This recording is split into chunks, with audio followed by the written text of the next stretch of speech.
Is your dog a little bit of a couch potato? Do they seem to just gain weight by looking at food? Well, today's video, we are going to discuss your dog's nutritional needs and how to choose the appropriate diet for your pup. Hi, my name is Nikki. I'm a registered veterinary technician, and today we are going to discuss your dog's nutritional needs.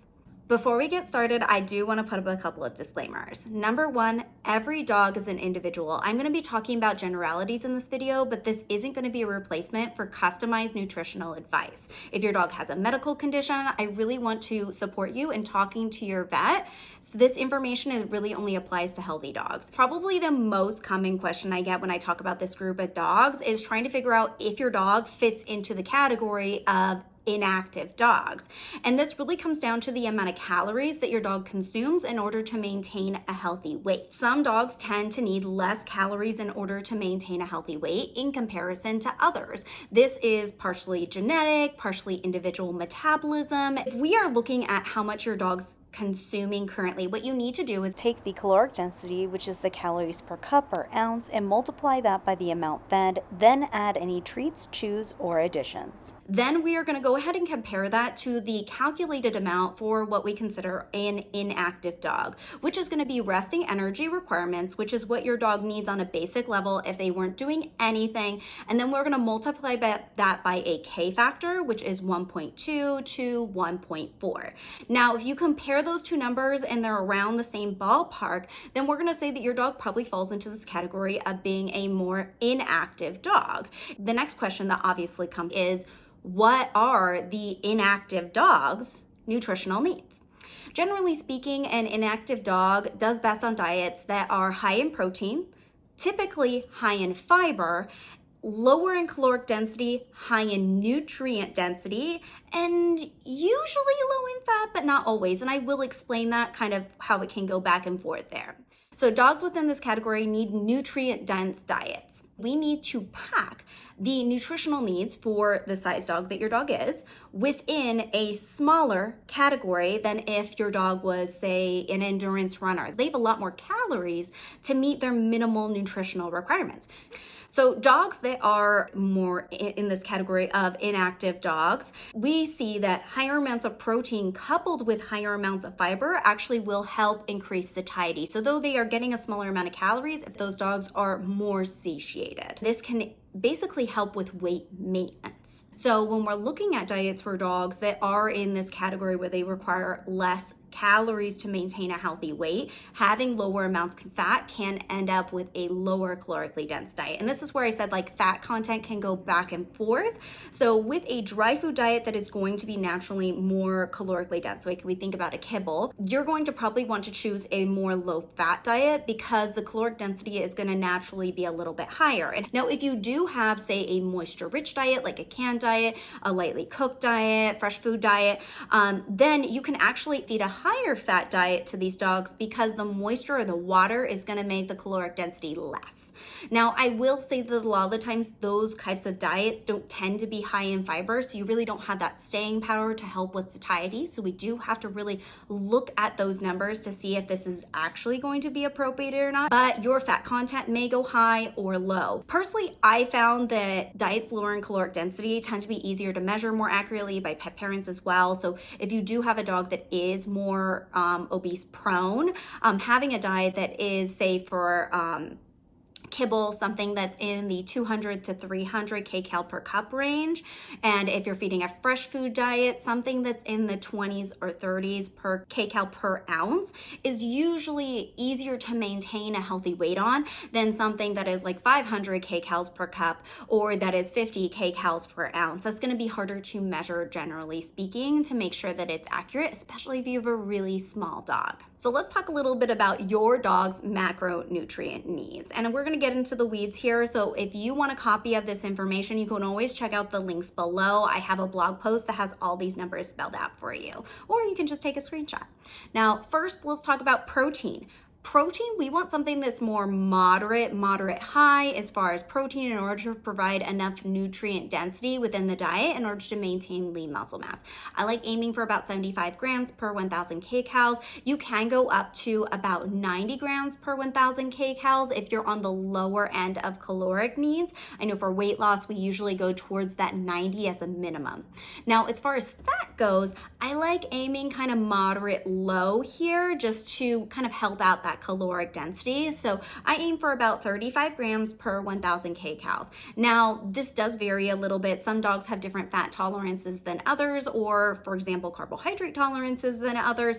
This category can vary, and I do see dogs maintain weight well, even on higher amounts of fat within their diet, as long as the caloric density is lower. So if you wanted to go 45 or 50 grams per 1,000 kcal, that's probably okay, as long as your dog stays at a healthy weight.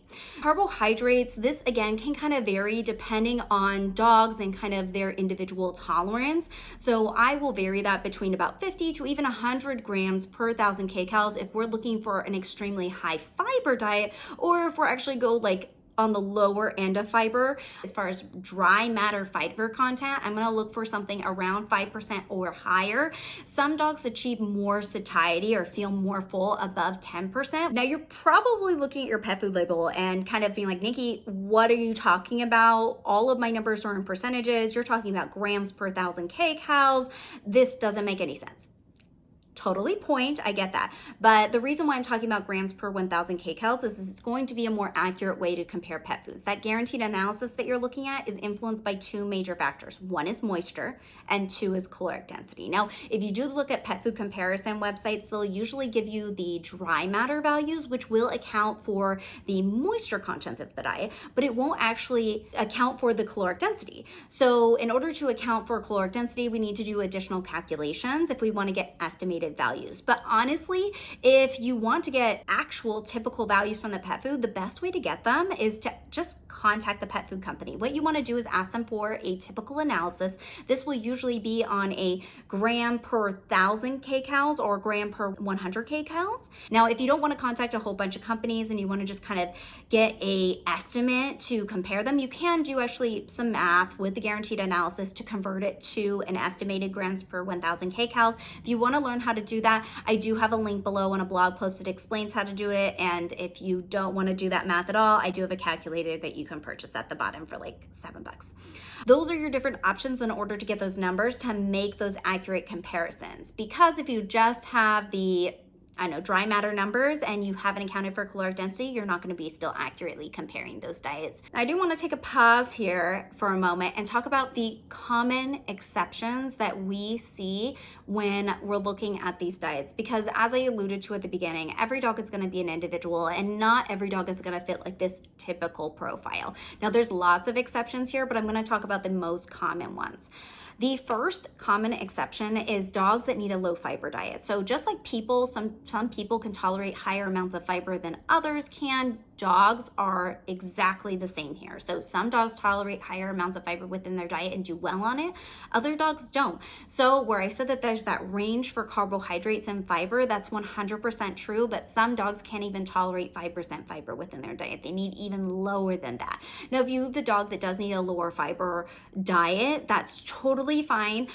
You can go ahead and choose foods that are less in fiber. You're just going to want to pay attention again to that caloric density in order to help. You may also want to be adding on other activities during feeding time to help them recognize that they are actually full. So things like a slow feeder or enrichment feeding where you put stuff in like a Kong or some type of West Paw or something like that where the food can slowly be consumed, then they'll actually recognize more that they're hungry rather than when they're gulping down food in something like a bowl. Another common exception that I see is that some dogs won't tolerate higher carbohydrates within that diet. So even that 50 to 100 that I described, it's just not tolerable. So we need to go below that, which is totally fine. And it's actually normal. There is breed variation as far as carbohydrate digestion in dogs. So for these dogs, because we only have 3 different macronutrients, right? Protein, fat, and carbohydrates. We are lowering the amount of carbohydrates, so the other two categories will need to increase. So you'll probably need more protein per 1,000 kcal, so closer to that 90, and then your fat content is going to go up as well. Now, you usually won't see this restrictive carbohydrate diet actually seen in kibbled products, just because you need a certain amount of carbohydrates in order to bind the kibble together. And you also won't see kibbled products that have this composition and are actually low in caloric density, because like I said, fat is very caloric dense. But you may see this in the wet food space or the fresh food space, so like a lightly cooked diet, and this might be your option in order to help maintain a healthy weight. If you do need to use a kibble diet because of cost concerns, some things that you can do is to use the kibble and then obviously add water or rehydrate it in order to make the kibbles bigger and potentially kind of trick caloric density there. And then you can also switch out your treats that you're giving to fruits and vegetables. This is going to provide a lot more fiber, because these kibble diets tend to actually be, when they have this composition, very, very low in fiber. By adding in fresh fruits and vegetables, you're going to add in fiber to the diet, which potentially can help again with that staying power or that satiety. So those are the two most common exceptions that I see: fiber and carbohydrates for this particular overall composition for inactive dogs. Now, if you're not sure how to compare different foods to see if they fit within this macronutrient profile, you can obviously sign up to do a consultation with me, or I'm actually going to do a walkthrough on 10 different diets and see if they actually fit this nutritional profile and give my comments on why or why not. And hopefully this helps you with understanding your dog's nutritional needs.